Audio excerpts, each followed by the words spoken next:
Sam gives one last $5 donation. He says, okay, last one. Talk about veterans and leftist spaces in the US, Aaron, and the issues at large. It is important that we are able to integrate veterans into leftist spaces. There are a lot of reasons for that. I've heard a lot of people on the left try to compare veterans to the police. And what they say is, if you believe in ACAB, you should believe that all soldiers are bastards as well.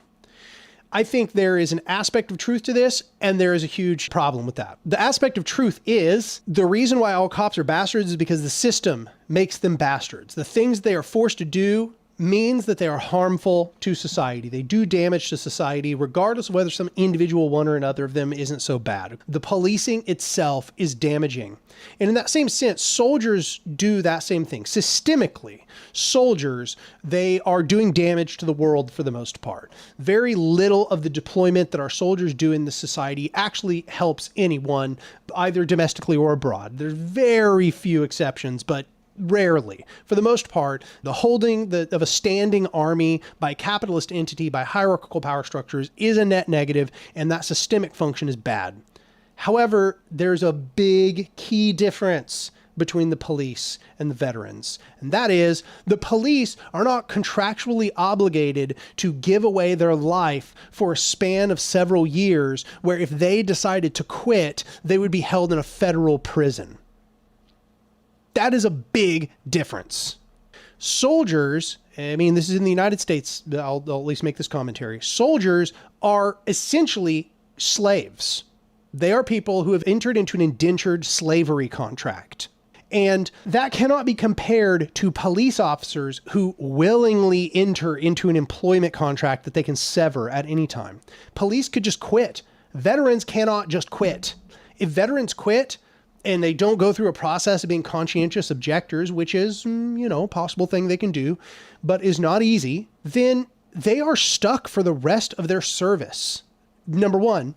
Number two, you can see a vast difference in the development of a radical consciousness within the police and veterans. The police don't develop a radical consciousness. If anything, they develop an anti-radical consciousness. Veterans often do develop a radical consciousness. They see the most brutal, bloody, disgusting applications of force by the empire face to face. They see that war is a racket, and they see that they are gangsters for capitalism. And this is a radicalizing prospect. So if we as leftists are not able to integrate these people who have been radicalized by their indentured servitude to a capitalist empire, people who are no longer down with what they did, that who never would have joined if they would have known what they were getting involved in, and who are now completely anti-imperial, who are completely anti the United States, and these people want to bring to us skills and knowledge about how to do war, about how to resist this empire, and so on. And our spaces are over here wringing our hands and purity testing because these people used to be soldiers and not trying to integrate them into our spaces. We are fools. So you need people that know how to do military violence. And the truth of it is, you don't learn how to do that unless you are put in the position of either enacting that violence by a force that wants you to enact violence, or you are taught how to enact that violence by people who have done it, or who have been taught themselves. So we absolutely have to be able to integrate veterans into our spaces, much as we might dislike the horrifying machine that they were part of before they left the military.